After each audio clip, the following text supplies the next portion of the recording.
Hi friends, എല്ലാവർക്കും വെരാന്തറസിൻ്റെ YouTube ചാനലിലേക്ക് സ്വാഗതം. അപ്പോൾ നമ്മൾ ഇന്ന് എടുക്കാൻ പോകുന്ന SSC റെയിൽവേയുടെ ഇന്ത്യൻ എക്കോണമി എന്ന് പറയുന്ന ടോപ്പിക്കിലെ ഫിസ്ക്കൽ പോളിസി എന്ന് പറയുന്ന സബ് ടോപ്പിക്കാണ്. അപ്പോൾ ഇതിനു മുമ്പ് നമ്മൾ നോക്കിയിട്ടുള്ള ഓരോ ടോപ്പിക്സും നിങ്ങൾ നോക്കി പോകണം. കാരണം by the end of next 4 videos അല്ലെങ്കിൽ മാക്സിമം 4 വീഡിയോസിനുള്ളിൽ നമ്മുടെ economics completely especially Indian economy നമ്മുടെ ഏകദേശം തീരും. അപ്പോൾ ഏകദേശം ഒരു 80 to 90% ചോദ്യങ്ങൾ നിങ്ങൾക്ക് അറ്റംപ്റ്റ് ചെയ്യാൻ പറ്റും. അപ്പോൾ മസ്റ്റായിട്ടും ഇതിന് മുമ്പുള്ളത് നോട്ട് മേക്ക് ചെയ്ത് ഒപ്പം റിവൈസ് ചെയ്ത് പൊക്കോണം. ഫിസ്ക്കൽ പോളിസി അത്ര ഇമ്പോർട്ടൻ്റ് അല്ല, ബട്ട് ഇതിൻ്റെ ഇമ്പോർട്ടൻസ് എവിടെയാണെന്ന് പറയുകയാണെങ്കിൽ ഇത് ജസ്റ്റ് നമ്മളിപ്പം നോക്കി പോകത്തേ ഉള്ളൂ. ഇതിനകത്തെ കാര്യങ്ങൾ റിലേറ്റ് ചെയ്ത് കറണ്ട് അഫെയർസിൽ ഇപ്പം നമ്മുടെ ഫിസ്ക്കൽ ഡെഫിസിറ്റ് ഇത്രയായിട്ട് വന്നു, ഇത്രയും കുറഞ്ഞു എന്നൊക്കെ പറഞ്ഞ് വരാൻ നേരം ഫിസ്ക്കൽ ഡെഫിസിറ്റ് എന്താ, ഫിസ്ക്കൽ പോളിസി എന്താണെന്നൊക്കെ അറിഞ്ഞിരിക്കണം. കാരണം കറണ്ട് അഫെയർസിൽ എക്കണോമിക്സ് റിലേറ്റഡ് ആയിട്ടുള്ള കറണ്ട് അഫെയർസ് വരുമ്പോൾ ബാക്കി ഏതും കുഴപ്പമില്ല. ഇപ്പോൾ ആർട്ടിക്കിൾ പോളിറ്റിയാണ്, ആർട്ടിക്കിൾ 112 പ്രകാരം ഇന്നത് വന്നു എന്നൊക്കെ പറയാൻ നേരം നമുക്ക് കുഴപ്പമില്ല. പക്ഷേ എക്കണോമിക്സിൽ ഇതുപോലെ കുറച്ച് ടേംസ് ഉണ്ട്, എക്കണോമിക് ടേംസ്. അതെന്താണെന്ന് അറിഞ്ഞില്ലെങ്കിൽ നമുക്ക് ആ കറണ്ട് അഫെയർസിൻ്റെ ഒരു ആർട്ടിക്കിൾ വായിക്കാൻ നേരം നമുക്ക് ദഹിക്കത്തില്ല, മനസ്സിലാക്കി പഠിക്കാൻ പറ്റത്തില്ല. അപ്പോൾ അതിൻ്റെ ഒരു ജസ്റ്റ് ഒരു ഇൻട്രൊഡക്ഷൻ പോലെയുള്ളൂ. ഡയറക്റ്റ് ഫിസ്ക്കൽ പോളിസി എന്നുള്ള ചോദ്യങ്ങൾ കുറവാണെങ്കിലും ഇത് മനസ്സിലാക്കിയിട്ട് പഠിക്കേണ്ട നെക്സ്റ്റ് ടോപ്പിക്സ് ഉണ്ട്. ഇപ്പോൾ ബാങ്കിങ്ങും ടാക്സേഷനും ഒക്കെ വരാൻ നേരം ഇത് കഴിഞ്ഞിട്ട് അങ്ങോട്ട് വരുന്ന ഫർദർ ടോപ്പിക്സും കറണ്ട് അഫെയർസിനും ഇമ്പോർട്ടൻ്റ് ആയിട്ടുള്ളൊരു ബേസ് ഫൗണ്ടേഷനാണ് ഫിസ്ക്കൽ പോളിസി എന്ന് പറയുന്ന ടോപ്പിക്ക്. അപ്പോൾ അതെന്താ നമുക്ക് നോക്കിപ്പോവാം.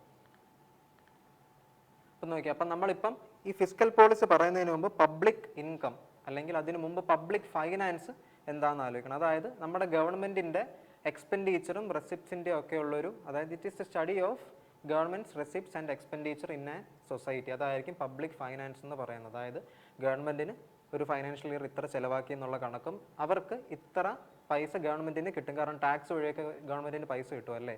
അപ്പോൾ അങ്ങനത്തെ കാര്യങ്ങളെ പറ്റിയുള്ള ഒരു സ്റ്റഡിയാണ് പബ്ലിക് ഫൈനാൻസ് എന്ന് പറയുന്നത്. അപ്പോൾ പബ്ലിക് ഫൈനാൻസ് തന്നെ പബ്ലിക് ഇൻകവും പബ്ലിക് എക്സ്പെൻഡിച്ചറും രണ്ടെണ്ണമായിട്ട് തരംതിരിച്ചിട്ടുണ്ട്. പബ്ലിക് ഇൻകം തന്നിട്ടുണ്ട്, അതല്ലാതെ പബ്ലിക് എക്സ്പെൻഡിച്ചർ. അപ്പോൾ അതിൽ പബ്ലിക് എക്സ്പെൻഡിച്ചർ ഫർദർ നമ്മൾ നോക്കേണ്ട ആവശ്യമില്ല. പക്ഷേ പബ്ലിക് ഇൻകം പഠിച്ച് അങ്ങോട്ട് വരുന്ന ഒരു മുറയ്ക്കാണ് ഏത് നമ്മുടെ ഫിസ്ക്കൽ പോളിസിയും ഫിസ്ക്കൽ ഡെഫിസിറ്റും ഒക്കെ ഇരിക്കുന്നത്. ഇതിൻ്റെ പബ്ലിക് ഇൻകത്തിൻ്റെ ഭാഗമാണ്. അപ്പോൾ പബ്ലിക് ഇൻകം എന്ന് പറഞ്ഞാൽ നോക്കിയേ, all the financial resources of the central government are called public finance. അത് നമ്മൾ ആദ്യം പറഞ്ഞായിരുന്നു. Under the public income and all expenditures under the public income under this public income and all expenditures ആണെങ്കിൽ നമ്മൾ പറഞ്ഞത് പബ്ലിക് ഫൈനാൻസിൽ എക്സ്പെൻഡിച്ചറും ഇൻകവും ഇൻക്ലൂഡഡ് ആയിട്ടുണ്ട്, അതവിടെ പറഞ്ഞിട്ടുണ്ട്. And public income has 2 following parts. അതായത് റവന്യൂ റെസിപ്റ്റ് എന്ന് പറയുന്നതും ക്യാപിറ്റൽ റെസിപ്റ്റ് എന്ന് പറയുന്ന 2 പാർട്ടുണ്ട് പബ്ലിക് ഇൻകം. അതായത് പബ്ലിക്കിൽ നിന്ന് കിട്ടുന്ന ഇൻകം 2 എണ്ണം ഉണ്ട്. ഒന്ന് റവന്യൂ റെസിപ്റ്റ്സും ഒന്ന് ക്യാപിറ്റൽ റെസിപ്റ്റ്സ്. അപ്പോൾ റവന്യൂ റെസിപ്റ്റ്സ് എന്താണെന്ന് നോക്കിയേ, those public receipt in which neither the government's contribution increases nor the government's assets decreases they are called as എന്ത് അല്ലെ നോൺ ആസ് റവന്യൂ റെസിപ്റ്റ്സ്. അതായത് ഏതാ നമ്മളിപ്പം ഗവൺമെൻറ്റിൻ്റെ കോൺട്രിബ്യൂഷൻസ് ഉണ്ടല്ലോ, കൂടത്തുമില്ല നെയ്തർ ദ ഗവൺമെൻറ്റ്സ് കോൺട്രിബ്യൂഷൻ, അതായത് ഗവൺമെൻറ് ഏതെങ്കിലും ഒരു പദ്ധതിക്ക് ഇടുന്ന പൈസ അധികം കൂടത്തുമില്ല, പക്ഷേ ഗവൺമെൻറ്റിൻ്റെ അസറ്റ്സ് കുറയത്തുമില്ല. അങ്ങനത്തെ ആ ഒരു പ്രോസസ്സ് വഴി നമുക്ക് കിട്ടുന്ന റെസിപ്റ്റ്സ് ആണ് എന്ത്, പബ്ലിക് റെസിപ്റ്റ്സിനെ പറയുന്നതാണ് റവന്യൂ റെസിപ്റ്റ്സ് എന്ന് പറയുന്നത്. അപ്പോൾ റവന്യൂ റെസിപ്റ്റ്സും പിന്നെ അതിൻ്റെ അടുത്തൊരു പ്രത്യേകം നോക്കണം, റവന്യൂ റെസിപ്റ്റ്സിനും 2 കാറ്റഗറി ഉണ്ട്, ടാക്സ് റവന്യൂവും നോൺ ടാക്സ് റവന്യൂവും. അപ്പം ടാക്സ് റവന്യൂ പറയാൻ നേരം ഏതാ, നോൺ ടാക്സ് റവന്യൂ എന്ന് പറയാൻ നേരം ബേസിക്കലി ഏതാ നമ്മുടെ ടോളില്ലേ, ടോള് പിരിക്കുന്നത്, പിന്നെ interest on loans taken on loans,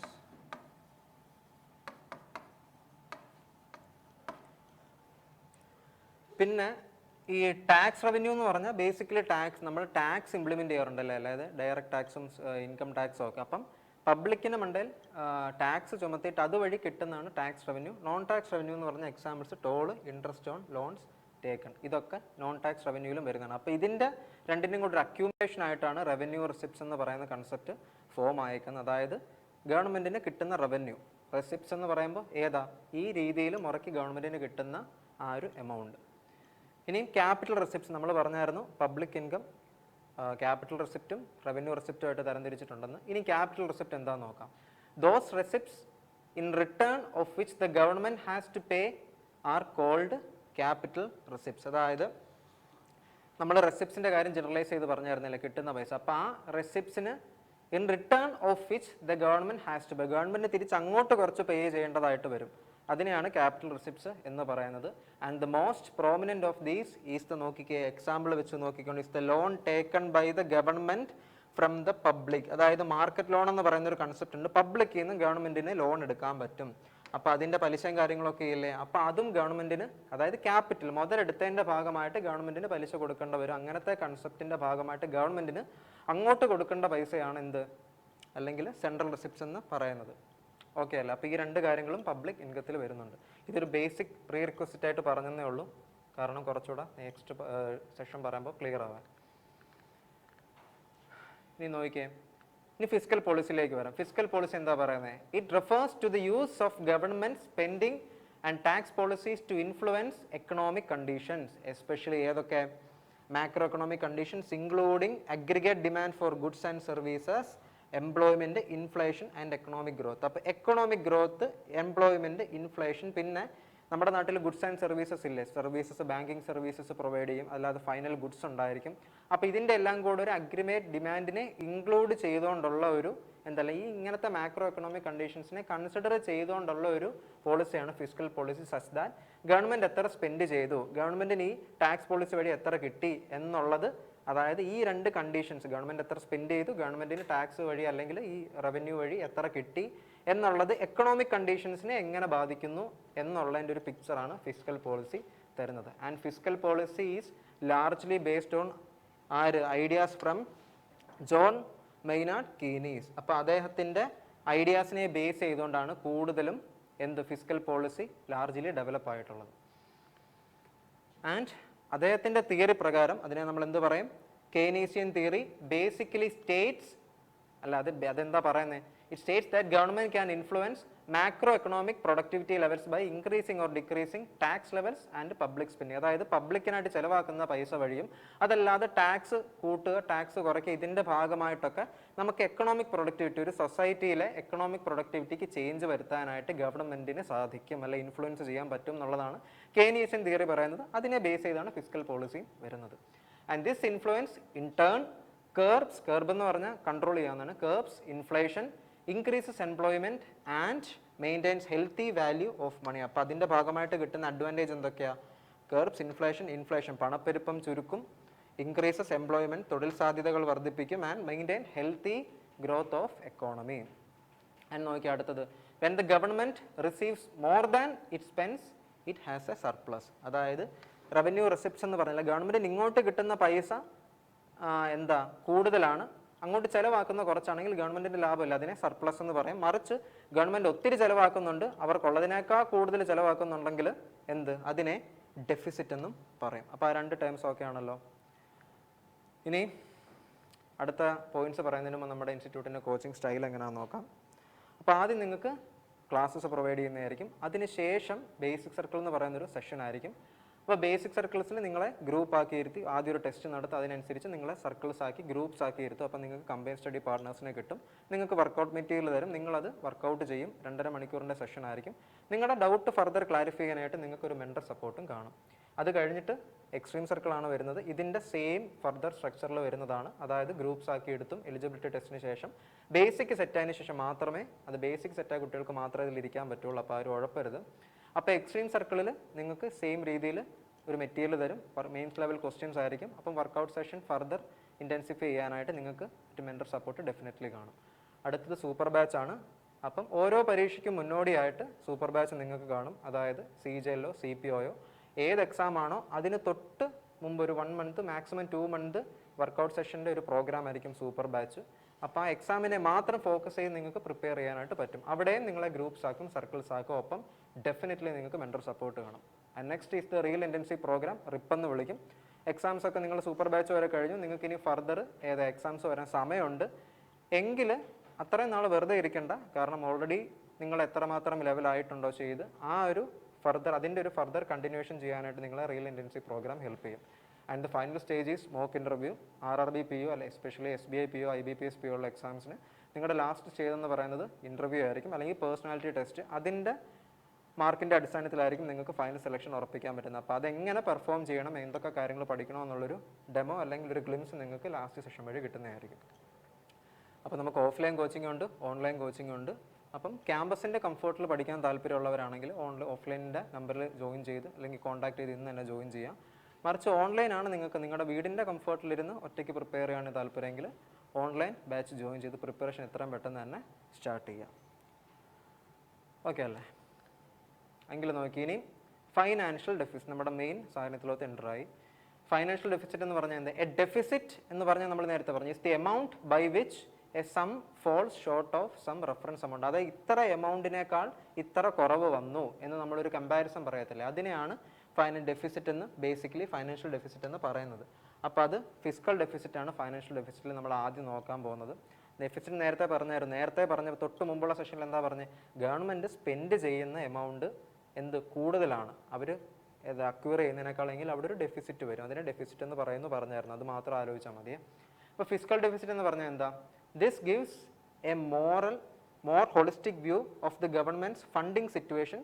കാരണം since it gives the difference between all receipts and expenditure. Receipt ഞാൻ നേരത്തെ പറഞ്ഞാണ്, അത് കൺഫ്യൂഷൻ ആവില്ല എന്താ ടോപ്പിക് എന്നുള്ളത്. And expenditures other than loans taken to meet such expenditures. നമ്മൾ ഗവൺമെൻറ് ഫണ്ട് എടുക്കുമെന്നൊക്കെ പറഞ്ഞില്ലായിരുന്നു, അല്ലെങ്കിൽ മാർക്കറ്റ് ലോൺ എന്ന് പറഞ്ഞ് പബ്ലിക്കിൽ നിന്ന് കടം എടുക്കുക. അപ്പം അത് അങ്ങനത്തെ ഗവൺമെൻറ്റിൻ്റെ കടങ്ങളല്ലാതെ ആ കടങ്ങൾക്ക് കടങ്ങൾ എടുത്തിട്ട് എക്സ്പെൻഡിച്ചർ കുറെ കൂടെ ചിലവാക്കണം നമ്മുടെ പബ്ലിക്കിൽ. അപ്പോൾ നമ്മുടെ സ്റ്റേറ്റ് ഗവൺമെൻറ് ഇപ്പം കടമൊക്കെ എടുക്കാറില്ല എന്ന് പറയുന്നില്ല. ആ ഒരു ഏരിയ വിട്ടിട്ട് ബാക്കിയുള്ള എക്കണോമിക് കണ്ടീഷൻസ് എല്ലാം ഫിസിക്കൽ ഡെഫിസിറ്റിൻ്റെ അകത്ത് ഉൾപ്പെടുന്നതാണ്. അത് തന്നെ പറഞ്ഞിട്ട് gives A more holistic view of the government's funding situation. അത് ഗവൺമെൻറ് എത്രമാത്രം ചിലവഴിക്കുന്നുണ്ട്, എങ്ങനെയൊക്കെയാണ് കാര്യങ്ങൾ പോകുന്നതെന്നുള്ളൊരു രൂപരേഖ ഫിസിക്കൽ ഡെഫിസിറ്റ് നമുക്ക് തരും. And it gives the difference between all receipts and expenditure. അതായത് എത്ര ചിലവഴിക്കുന്നു വേഴ്സസ് എത്ര കൈപ്പറ്റുന്നു എന്നുള്ളതിൻ്റെ ഒരു വ്യത്യാസം നമുക്ക് തരുന്നുണ്ട്. അടുത്തത് റവന്യൂ ഡെഫിസിറ്റ് ആണ്. അപ്പോൾ റവന്യൂ ഡെഫിസിറ്റ് എന്താ പറയുന്നത്? It refers to an excess of government's revenue expenditure over the revenue receipts. It is expressed as, ഇത് ആലോചിച്ച് വെക്കണം, revenue deficit is equal to revenue expenditure minus revenue receipts. അതായത് എത്ര ചെലവഴിക്കുന്നു മൈനസ് എത്ര കിട്ടുന്നു, അല്ലെങ്കിൽ റെസിപ്റ്റ് വഴി നമുക്ക് എത്ര കിട്ടുന്നു എന്നുള്ളതാണ് റവന്യൂ ഡെഫിസിറ്റ് നമുക്ക് തരുന്നത്. ആൻഡ് എ ഹയർ, അപ്പോൾ ഇതെന്താ എങ്ങനെ ഉപയോഗകരമാവുന്നത്? A higher revenue deficit implies that the government is using up it saved resources due to a scarcity of receipts. അതായത് റിസിപ്റ്റ്സ് എന്താണെന്ന് നേരത്തെ പറഞ്ഞല്ലോ. അപ്പം ഗവൺമെൻറ്റിന് ആ റിസിപ്റ്റ്സ് വഴി കിട്ടുന്ന എമൗണ്ട് കുറവായതുകൊണ്ട്, അതിൻ്റെ സ്കേഴ്സിറ്റി ലഭ്യതക്കുറവായതുകൊണ്ട് ഓൾറെഡി സേവ് ചെയ്ത് വെച്ചേക്കുന്നതും യൂസ് ചെയ്യാൻ തുടങ്ങി എന്നാണ് എന്ത് മീൻ ചെയ്യുന്നത്? റവന്യൂ ഡെഫിസിറ്റ് ഹൈ ആവുന്നത് കൊണ്ട് മീൻ ചെയ്യുന്നത്. അപ്പോൾ അതിൻ്റെ ഡയറക്റ്റ് ഇംപ്ലിക്കേഷൻ നമുക്ക് മനസ്സിലായിട്ടുണ്ട്. ഇനി അടുത്തത് ക്യാപിറ്റൽ ഡെഫിസിറ്റ്. അപ്പം ആദ്യത്തേത് physical deficit, revenue deficit and finally capital deficit. അപ്പോൾ ക്യാപിറ്റൽ ഡെഫിസിറ്റ് എന്താ? It refers to an imbalance in a nation's balance of payments. നമ്മൾ ബാലൻസ് ഓഫ് പേയ്മെൻറ്റ്സ് എന്താണെന്ന് പറഞ്ഞിട്ടുണ്ടായിരുന്നു. അതാണ് ഇങ്ങനത്തെ ടേംസ് വരുമ്പോൾ നമുക്ക് ട്വിസ്റ്റിംഗ് ആവും. അതുകൊണ്ടാണ് ഞാൻ വീഡിയോ കണ്ടിന്യൂസ് ആയിട്ട് കാണണമെന്ന് പറഞ്ഞത്. അപ്പം balance of payments capital account in which payments made by the country for purchasing foreign assets exceed payments received by the country for selling domestic assets. ആ ലാസ്റ്റ് പറഞ്ഞ സാധനം മാത്രമാണ് ഇതിൻ്റെ ഏറ്റവും വലിയ ഹൈലൈറ്റ്. അത് എന്താ പറയുന്നത്? Refers to the imbalance in a nation's balance of payments capital account. അതായത് ബാലൻസ് ഓഫ് പേയ്മെൻറ്റ്സിനകത്ത് മെയിൻലി ഡിനോട്ട് ചെയ്യുന്നത് എങ്ങനെ? In which payment made by the country. നമ്മുടെ രാജ്യം ഫോറിൻ അസറ്റ്സ് വാങ്ങിക്കുമല്ലോ, അപ്പം അതിനായിട്ട് ചിലവാക്കിയ പൈസ exceeds payments received by the country for selling domestic assets. അപ്പം നമ്മുടെ ഡൊമസ്റ്റിക് അസറ്റ്സ് ഫോറിനേഴ്സിന് വിൽക്കുന്നതിൻ്റെ ഭാഗമായിട്ട് കിട്ടുന്ന പൈസ ഉണ്ടല്ലോ, അതിനേക്കാൾ കൂടുതൽ നമ്മുടെ അല്ലെങ്കിൽ നമുക്ക് ഇപ്പം എന്താ payments made by the country for foreign assets വാങ്ങിച്ച് നമ്മൾ പൈസ ഒത്തിരി സ്പെൻഡ് ചെയ്യും. പക്ഷെ നമ്മുടെ അസറ്റ്സ് വാങ്ങിക്കുന്നത് കുറവാണെങ്കിൽ അവിടെ ഉണ്ടാകുന്ന ഡെഫിസിറ്റാണ് ക്യാപിറ്റൽ ഡെഫിസിറ്റ് എന്ന് പറയുന്നത്. ഫോർമുല ജസ്റ്റ് റിവിഷൻ ചെയ്യാനായിട്ട് ഓർത്ത് വെച്ചാൽ മതി. Capital receipts minus disbursement on capital. In case SSCക്ക് ഇപ്പം ഫോർമുല ടൈപ്പ് ക്വസ്റ്റ്യൻസും കൂടെ ചോദിച്ചിട്ടുണ്ട്. എങ്ങാനും ചോദിക്കുകയാണെങ്കിൽ ഇതും കൂടെ ആലോചിച്ച് വെച്ചു. Capital deficit is equal to capital receipts minus disbursement of capital account. അതിൻ്റെ കൺസെപ്റ്റ് എന്താണെന്നുള്ളത് ഫസ്റ്റ് ഇതിനകത്ത് നോക്കി മനസ്സിലാക്കിയാണ്. ഇനി ലാസ്റ്റ് എന്ന് പറയുന്നത്, അതായത് ഫൈനാൻഷ്യൽ ഡെഫിസിറ്റിലെ നാലാമത് വരുന്നത് മോണിറ്ററി ലോസസ് ആണ്. Basically increment in net credit of RBI is monetary loss for the central government. അതായത് RBI ഒരു നെറ്റ് ക്രെഡിറ്റ് നൽകുമല്ലോ, RBIക്കുള്ള നെറ്റ് ക്രെഡിറ്റ്, അതിൽ കൂടുതൽ വരികയാണെങ്കിൽ നമ്മുടെ സെൻട്രൽ ഗവൺമെൻറ്റിന് മോണിറ്ററി ലോസ് സംഭവിച്ചു എന്നാണ് അതിൻ്റെ മീനിങ് അല്ലേ ഇംപ്ലൈ ചെയ്യുന്നത്. അപ്പോൾ ഫിസിക്കൽ പോളിസി ബേസിക്കലി നമ്മൾ ഇത്രയും നോക്കിയത്. ഇനി നെക്സ്റ്റ് നമ്മൾ പോകാൻ പോകുന്നത് ബാങ്കിങ് ആയിരിക്കും. അതായത് ബാങ്കിങ് കഴിഞ്ഞിട്ട് ടാക്സേഷനും വരും, സ്റ്റോക്ക് മാർക്കറ്റിന് കുറച്ച് അഡീഷണൽ പോയിന്റ്സ് ഉണ്ട്.